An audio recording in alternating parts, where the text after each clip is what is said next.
Quiet on set. Roll camera. Sound speed. Mark, please. And action. Okay. Take one. Welcome back to Students in Focus. I'm Katie, student producer at the Utah Education Network. This episode features films created in a class called Watch This at Spy Hop Productions. Watch This is an episodic filmmaking bootcamp where students get to explore issues that they care about through narrative, documentary, experimental, and poetic films. We also spotlight costume designer Carolyn Leone, who has over 100 design credits and counting. The first film is called Infinitesimal, produced by Amelia. Infinitesimal is a short film showing how people come in and out of your life and shift your future. As people enter your life, the decisions you make will change who you are and what happens to you in the future.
I signed up for audio apprenticeship as I wanted to expand what I could do with music and also just get to know more about how I could make it. I signed up because I really want to do audio as a career, and this is just kind of helping further my knowledge. I heard animation and free class. There's this really cool place called Spy Hop, and I kind of fell in love with it. Some of the first skills I learned was how to use your voice, as well as like how lighting works, how to build a camera and stuff like that. I've learned to empathize with the audience more, which has helped me to draw more people in so they'd be more willing to see what something's about.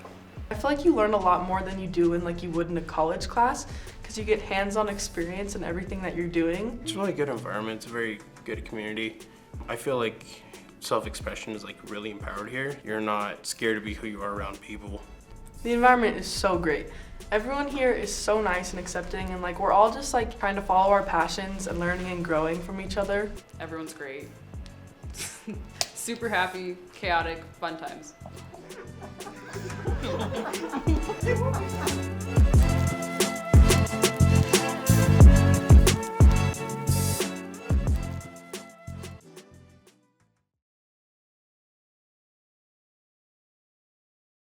Next up is Recycle America by me. This short documentary features 4 local secondhand shop owners who tell stories of their favorite items and the impact that reclaiming and recycling has on their lives as well as the environment.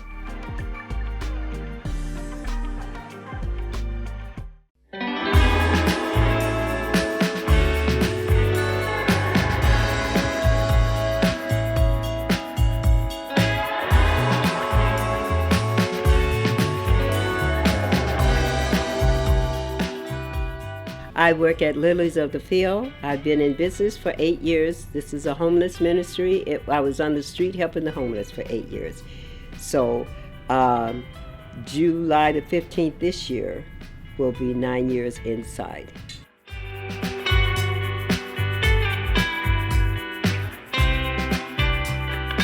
I work at Vantage Vintage in Salt Lake, and I've worked here for a year and a half now. I'm really passionate about sustainability, so I've always worked in secondhand clothing, and the owners are really cool people, so I wanted to be part of that.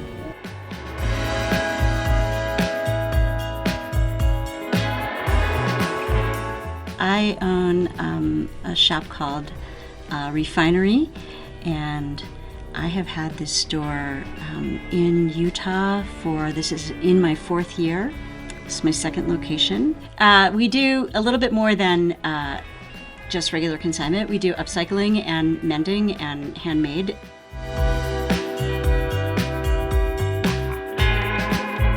I own the Village Vintage Interiors. Been in the vintage community for about 16 years. We used to, like when we started, we refurbished and refinished furniture and just brought it back to life. And we just love the community. We love the people that we came across and met, customers and vendors alike. And so we decided that we wanted a place that was a store that we would shop. My favorite item currently, I try not to choose because then I don't have to take it home. Probably a piece of jewelry. The most interesting piece that I've ever heard of, we had this pair of Levi's from the 1800s. And there's 2 owners of Vantage, and they went in like this abandoned property and had to dig through like tons and tons of old clothes, like nasty stuff to find these Levi's, and they had like cigarette burns in them. You could just tell like they've been through a lot of people. Really cool jeans. So one of them is an upcycled sweater that a guy I've been working with brought in that he's worked on. The wedding box that's right behind you. It's just like an old antique Indian piece wedding box that they'd use for dowries and things like that.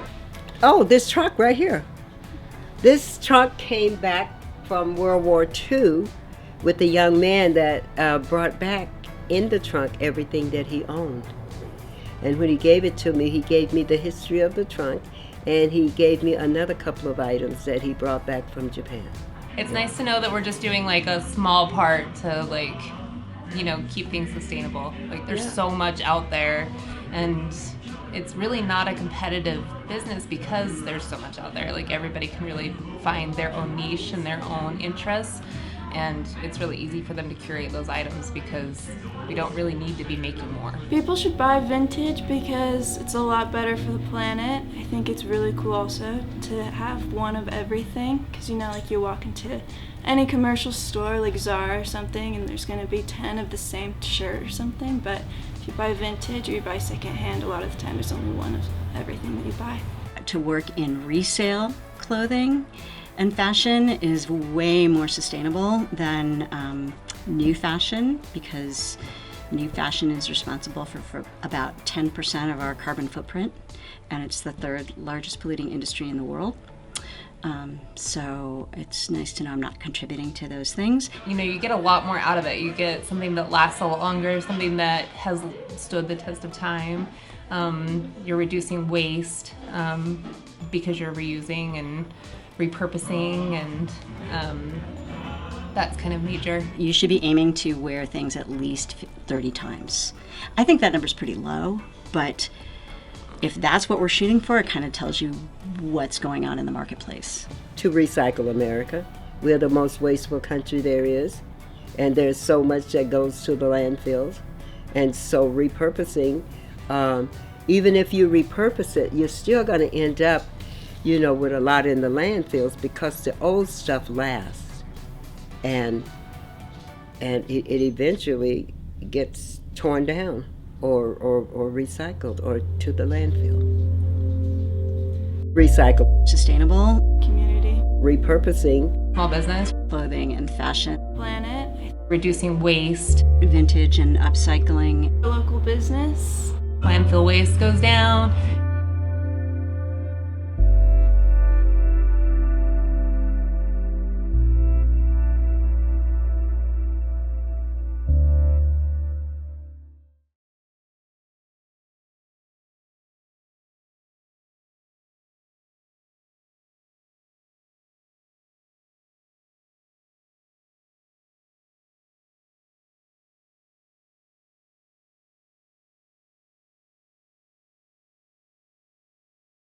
Do you have a film or media event coming up? We'd love to share your event on our website. Visit our website at uen.org/studentsinfocus to share with us. Next is Unbearable, a film by Arya. A teddy bear's life is thrown into disarray when his owner begins to move on.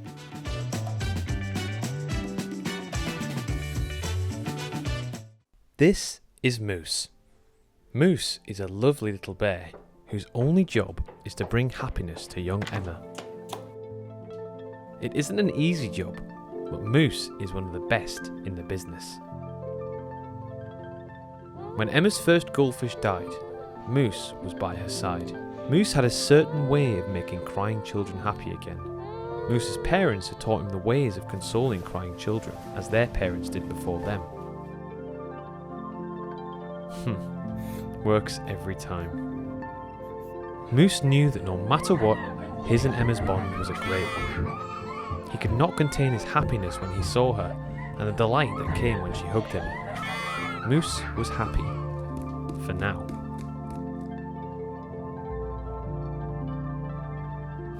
Moose loved when Emma wanted to share her schoolyard gossip.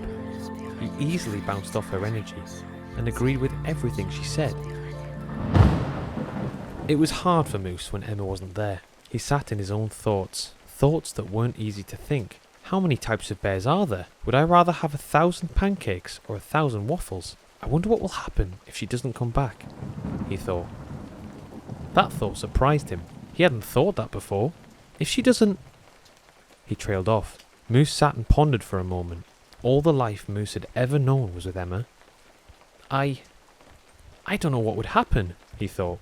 Who would I comfort? How could I know she's safe? How can I know she's happy? How can I know that I'm happy? The panic quickly rose up in Moose. Oh, thank goodness. Emma was back. The emotions that Moose was feeling quickly dissipated.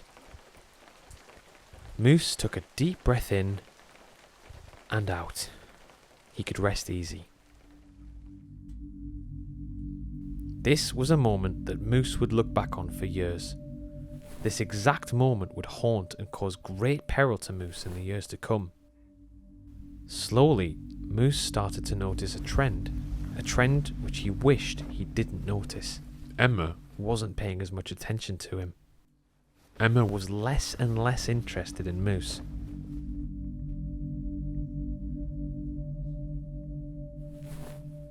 This used to be a daily occurrence, and now, just once a week. It no longer made Moose happy. It made Moose melancholic. It made Moose wish that young Emma could come in once again and give him a great squeeze. Moose could do nothing. Emma had her first heartbreak, and all Moose could do was sit there and watch. Moose knew that if he could cry with her, he would. He wished so desperately to speak soothing words to Emma and let her know that she was going to be okay. But he couldn't. No one told him this day would come, the day that every teddy bear fears, the day where Emma no longer comes to you for comfort, the day where she doesn't sit and talk about the schoolyard gossip to you, the day that you become a teddy bear and not Moose the teddy bear.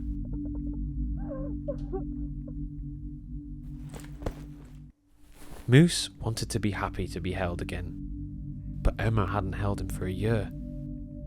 He was scared. It was done. Moose did not have the language to express the emotions that he was feeling. He was experiencing. I don't know. All he knew was that he was going to be in there for a long time. He didn't know how long it would be, but he knew that it would not be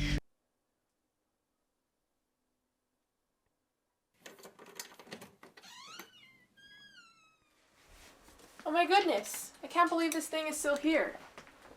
I used to love you. Do you think Hazel would like this?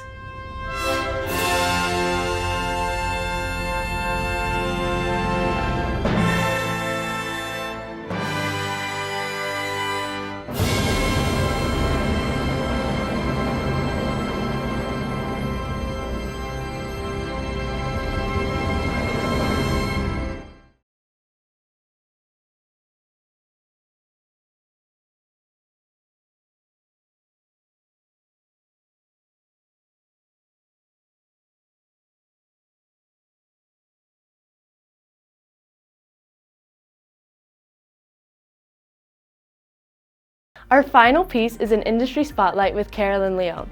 With over 100 design credits and a host of new productions pending, Carolyn currently stays busy splitting her time working between Los Angeles and Salt Lake City. She has also been an advocate of positive economic impact in the film and television industries throughout her career.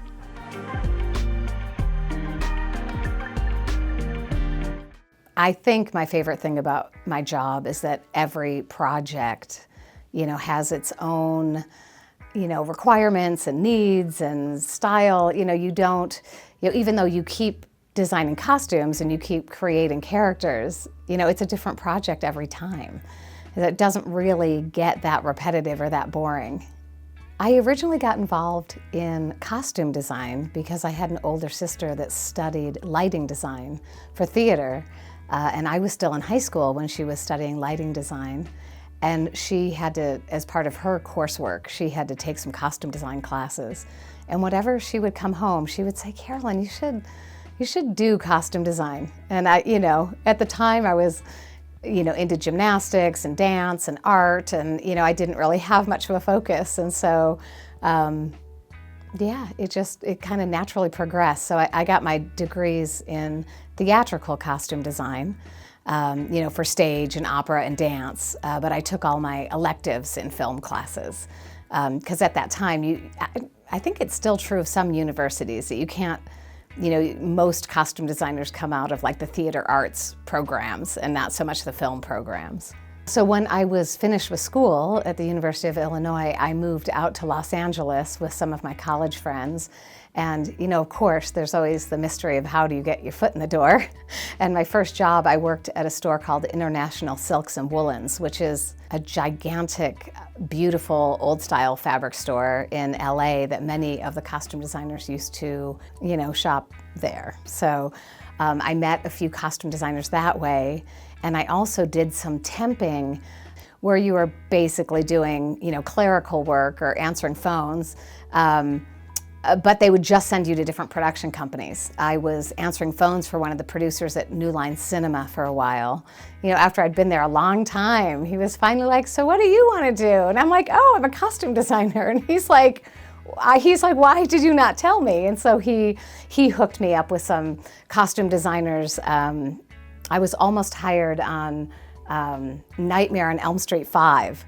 And then production pushed on that, and that costume designer felt so bad because she'd sort of hired me and then had to say, oh, it pushed, and you know, so there was no job there for a while. And then a few months later, she called me back because she was the costume designer on Twin Peaks.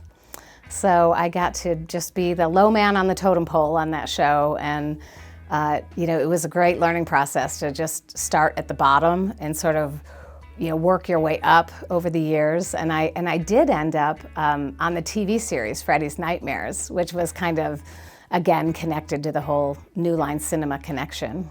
My title on Twin Peaks, my actual working title, was that I was just a costumer. So it was sort of a catch-all phrase.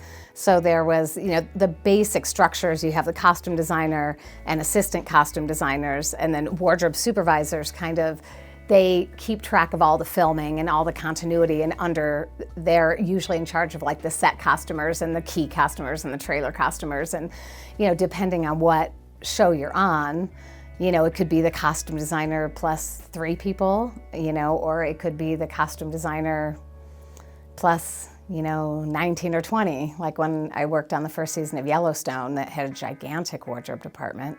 And I worked on the Utah unit for Fallout. When I did my start paperwork on that, there was a button you could click where you could, you know, see the rest of the crew. And I was like, oh my gosh, what a big crew. I was like the 103rd person to like, you know, do my digital paperwork.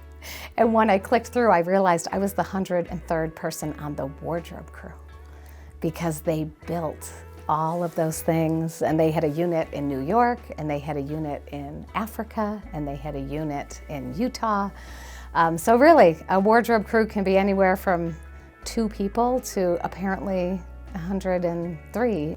I think that's the biggest wardrobe crew I've ever been on. But you know, that counts all the, you know, tailors who are building, you know, in the costume houses in New York and all of that. It kind of depends on if you're early on in shooting or later in shooting, but you know, by the time cameras are rolling, about 60% of my work is done. So much of my work is pre-production, but you know, once we're filming, especially if you're on a feature film, it's not like every actor starts, you know, sometimes you can have casts, you know, upward, you know, 60, 70, 80 people. So, you know, I'm continually in the process of still doing fittings, you know, with cast members who haven't started their shooting process yet. And most shows, most wardrobe departments, it's kind of split into 2 sections. You have the costume designer and the assistant costume designer, and the shoppers and the tailors and the seamstresses are all like very attached at the hip, sort of like creating the product.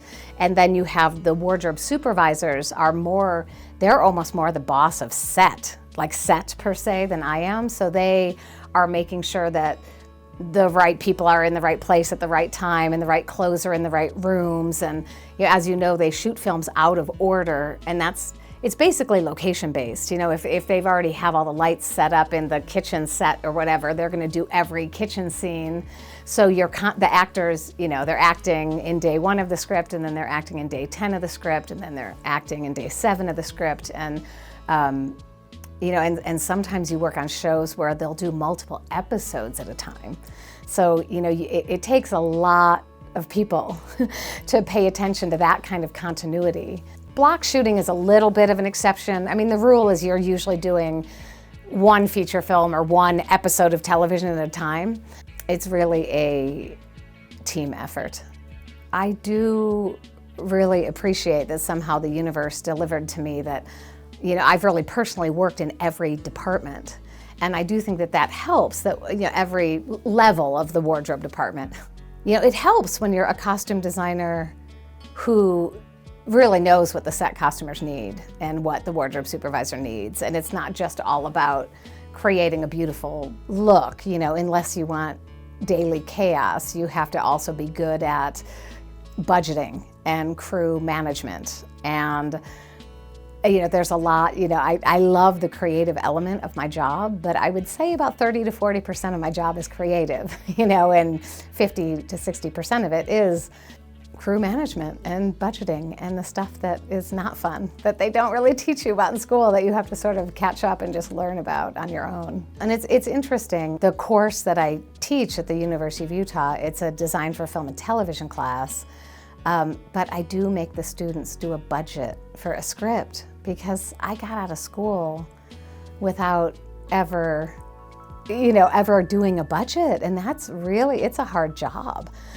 So it's a little dry and it's a little boring, but at least the students that graduate from theater arts at the U are, and the thing is, if you learn how to budget for a wardrobe department, you can probably also budget for the props department or the art department or the hair and makeup department. It's sort of the same idea of how you go about it. So I think that is helpful. While I was living in San Diego, I got a call to interview for a job called Everwood with Warner Brothers that was filming in Salt Lake City. And the irony is I had just been in Salt Lake City to be a spectator for the Olympics. It was I think it was like a year later or maybe 18 months later, but it was just so interesting to me that I didn't really see why I would ever be in Salt Lake City again, after the Olympics, and then it was just so interesting to be back working on that show. And that show went several seasons, and my son was quite young then, and he started school in Salt Lake City, and I think and he really, went to a great school here in Salt Lake and had a lot of friends, and, I think that sort of started my journey of sort of splitting my time between Utah and Los Angeles. And now these many years later, it is very nice to be able to work in both cities, but I do prefer working in Utah. It's a quite small but sort of robust film community here in Salt Lake City and Utah, so I think I know every wardrobe person that, we all kind of rotate and work on all the same things, which is nice. I think costume design, it requires a lot of finding that balance between sort of being the head of your department and being the leader, but then also it's very much, you have to make sure that the director's very happy and the producers are very happy, and to a certain extent the actors are happy. And there's some bigger, more famous costume designers that I think can strong arm the actors into things more than others of us, but it's really a collaboration. But then you really do kind of have to be the boss of your department. So it's, I think it's like you have to be a very strong leader for your department, but you also have to be very collaborative with the rest of the design team. And you're also, you're working very close with the production designer on color schemes and, and just the whole style and look and what you want things to be. I think there's a lot of good advice that you can give to young people who are starting out, but I think especially now in this very digital age where everyone has an iPhone and has more access to technology, start telling stories, start making movies, start doing movies. If you really want to be a costume designer, find some friends who have a short story they want to shoot and just do it. It's really, it really is storytelling at its base. And I think anyone who's waiting to get permission to be, fill in the blank, a director, a writer, a producer, a costume designer, a production designer, a script supervisor, if you're waiting to get permission, it's just a different world. You don't have to move to LA and work as a temp at New Line Cinema to get a job. You can promote yourself. Social media has changed everything, and anybody can get the attention of anyone if you want to put it on Instagram and TikTok. And Thanks again to Carolyn for sharing with us the magic of costume design, and thank you for joining us for another episode of Students in Focus. Make sure to subscribe to our YouTube channel so you don't miss the next episode. And you can check out past episodes at UEN Video. And hey, did I mention you could submit your project to be featured here on Students in Focus? See you next time.